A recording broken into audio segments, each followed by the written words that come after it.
డార్మెట్ company section 455 of companies act. ఈ dormant company సింపుల్గా ఒక 5 subsections and 5 forms total chapter complete అవుతుంది.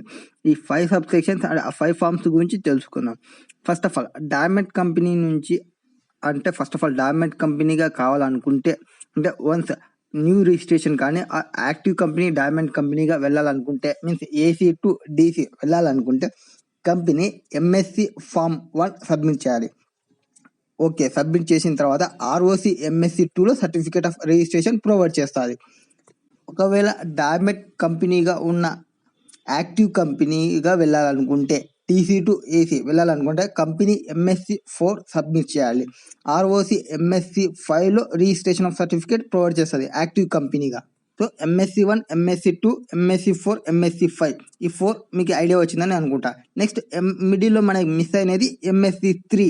MSc 3లో ఏమంటే డార్మెట్ కంపెనీగా ఫామ్ అయిన తర్వాత ఈ కంపెనీ కంపల్సరీగా రిటర్న్స్ ఫైల్ చేయాలి ఆ రిజిస్టర్కి within 30 days from the date of each financial ఇయర్లో. ఆ ఫైనాన్షియల్ రిటర్న్స్ని ఫైల్ చేసేటప్పుడు ఈ ఎంఎస్సి 3 ఫార్మేట్లో పంపించాలి.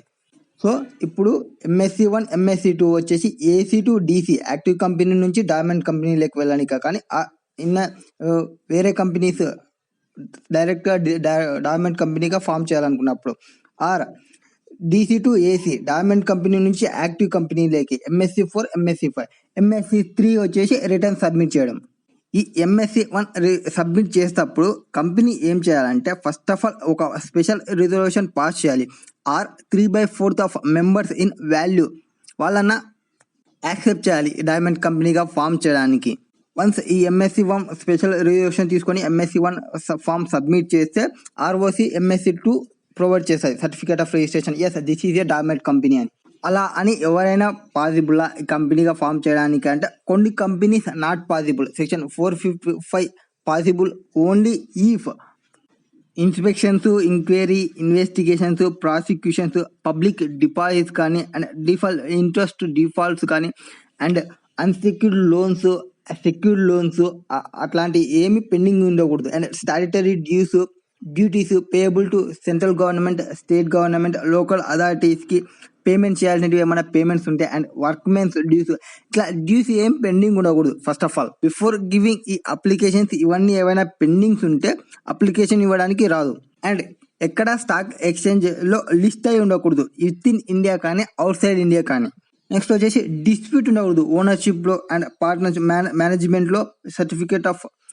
సర్టిఫికేట్స్ని ఎన్క్లోజ్ చేయాలి ఎంఎస్సి 1లో వాళ్ళకి సంబంధించి అన్ని ఇన్ఫర్మేషన్ ఉంటే మనం స్పెషల్ రిజర్వేషన్ పాస్ చేసి ఎంఎస్సి 1 సబ్మిట్ చేయాలి. ఇది కంపెనీ చేసేటప్పుడు ఇలా special reservation 3/4 member in value. ఒకవేళ ఆర్ఓసినే సువమోటోగా చేయొచ్చా అంటే యాక్టివ్ కంపెనీని డార్మెట్ కంపెనీగా అంటే ఎస్ చేయొచ్చు. ఎప్పుడు అంటే ఒక ఫస్ట్ రీజనబుల్ కాస్ట్ ఉండాలి ఆర్ఓసికి. అండ్ సెక్షన్ 206 ప్రకారం ఎంక్వైరీ పెట్టాలి. అండ్ కంపెనీ యాక్చువల్ ఫంక్షనింగ్ చూసిన తర్వాత ఒక ఆపర్చునిటీ ఇవ్వాలి. యాక్టివ్ కంపెనీగా ఉన్న వాళ్ళు డార్మెట్ కంపెనీగా ఆర్ఓసి చేయాలనుకుంటుంది ఓన్గా కాబట్టి ఫస్ట్ ఆఫ్ ఆల్ కంపెనీకి ఒక ఓబిహెచ్ ఆపర్చునిటీ ఆఫ్ బీయింగ్ హెడ్ అనేది ఒకటి ఇవ్వాలి. తర్వాత యాక్టివ్ కంపెనీని డార్మెట్ కంపెనీగా చేయడం కానీ ఆ డార్మెట్ కంపెనీ నుంచి యాక్టివ్ కంపెనీగా చేయడం కానీ చేస్తుంది. డార్మెట్ కంపెనీగా చేయాలనుకుంటే financial statements annual returns not file 2 consecutive financial years file చేయకుంటే ఆర్ఓసి ఫస్ట్ నోటీస్ ఇష్యూ చేస్తుంది. నోటీస్ ఇష్యూ చేసిన తర్వాత ఆ కంపెనీని డార్మెట్ కంపెనీగా రిజిస్టర్ చేస్తుంది. సెక్షన్ 455(4)లో ఏం చెప్పిందంటే financial statement and annual returns not file 2 consecutive years. ఇక్కడ మనం గుర్తుపెట్టుకోవాల్సినది ఏమంటే మనం సెక్షన్ 164(2) దగ్గర మనం 3 years చూస్తాం financial or annual returns file చేయకుండా, అది డైరెక్టర్స్ డిస్క్వాలిఫికేషన్. అండ్ సెక్షన్ 271లో కూడా చూసాం ఆర్ఓసి 5 years వైండింగ్ అప్కి సంబంధించి అప్లికేషన్ పెట్టుకోవడానికి. బట్ ఇక్కడ వచ్చేసి 3 years 2 years చూడండి, 5 - 2 2 years ఫైల్ చేయకుంటే డార్మెట్ కంపెనీగా వెళ్ళిపోతారు.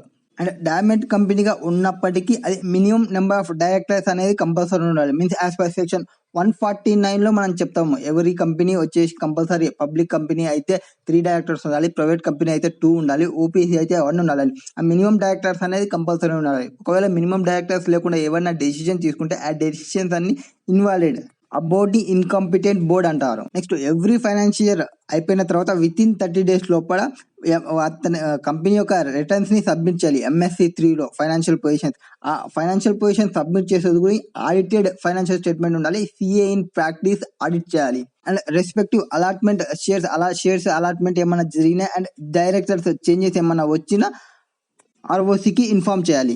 ఒకవేళ కంపెనీ డార్మెంట్ కంపెనీ కండిషన్స్ లేకుండా యాక్టివ్ కంపెనీకి వెళ్ళాలి అనుకుంటే డైరెక్టర్స్ విత్ ఇన్ 7 days లోపల ఏ ఈవెంట్ కోసం తీసుకుంటున్నారో డార్మెంట్ నుంచి యాక్టివ్ లేకి అనేది విత్ ఇన్ 7 days లోపల ROCకి ఫైల్ చేస్తే ROCకి MSC4లో సబ్మిట్ చేయాలి. MSC4లో సబ్మిట్ చేస్తే ROC వచ్చేసి MSC5లో అలో చేస్తుంది వాళ్ళకి స్టేటస్ ఆఫ్ యాక్టివ్ కంపెనీగా. ఒకవేళ ఒక కంపెనీ డార్మెంట్ కంపెనీగా 5 years అలాగే డార్మెంట్ కంపెనీగా కన్సిక్యూటివ్ 5 years ఉంటే ఆ కంపెనీని డార్మెంట్ కంపెనీ కాకుండా స్ట్రక్ ఆఫ్ చేయొచ్చు ROC. ఈ డార్మెంట్ కంపెనీని ఎందుకు ఫామ్ చేస్తారు? First of all new company అయితే ఫార్మ్డ్ ఫర్ ఫ్యూచర్ ప్రాజెక్ట్స్. ఫ్యూచర్లో ఒక 2 years తర్వాత నాకు ఒక ప్రాజెక్ట్ వస్తుంది, అప్పుడు మీకు కంపెనీ ఉంటేనే మీకు ఆ ప్రాజెక్ట్ ఇస్తామని చెప్పినాను అనుకోండి. సో అప్పటికప్పుడు కంపెనీ ఫామ్ చేయడానికి కష్టమవుతుంది కాబట్టి అప్పటి కోసం ఇప్పుడు కంపెనీ ఫామ్ చేసుకుంటారు. అన్నెసెసరీ కంప్లైంట్స్ ఫాలో కాకుండా ఉండటం కోసం డార్మెంట్ కంపెనీగా ఉంటారు. డార్మెంట్ కంపెనీలో ఉంటే కొన్ని సెక్షన్స్ రిలీఫ్ ఉంటుంది. అన్ని కంపెనీ చేసినట్టు అన్ని ప్రొవిజన్స్ ని ఫాలో కావాల్సిన అవసరం ఉండదు డార్మెంట్ కంపెనీకి అయితే. అండ్ సిగ్నిఫికెంట్ అకౌంటింగ్ ట్రాన్సాక్షన్స్ ఒక్కటి జరుగుతుంటాయి. ఆ సిగ్నిఫికెంట్ అకౌంటింగ్ ట్రాన్సాక్షన్ జరిగితే కంపెనీ అంటారు. నో సిగ్నిఫికెంట్ అకౌంటింగ్ ట్రాన్సాక్షన్స్ ఉంటేనే ఈ డార్మెంట్ కంపెనీ అంటారు. ఒకవేళ ఎగ్జిస్టింగ్ కంపెనీ అయితే ఇన్యాక్టివ్ కంపెనీగా means not carrying any business operations and significant transactions ఏమీ లేవు. Financials and annual returns not file for 2 years. Significant accounting transactions are all transactions for accounting related but not for some transactions.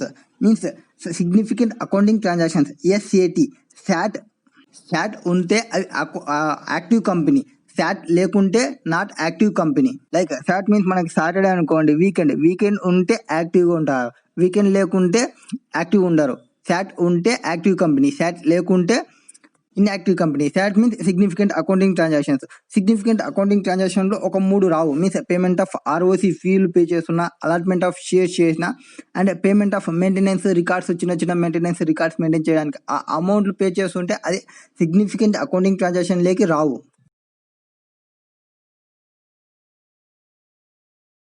Before leaving, like, share and subscribe to this channel for more and more information.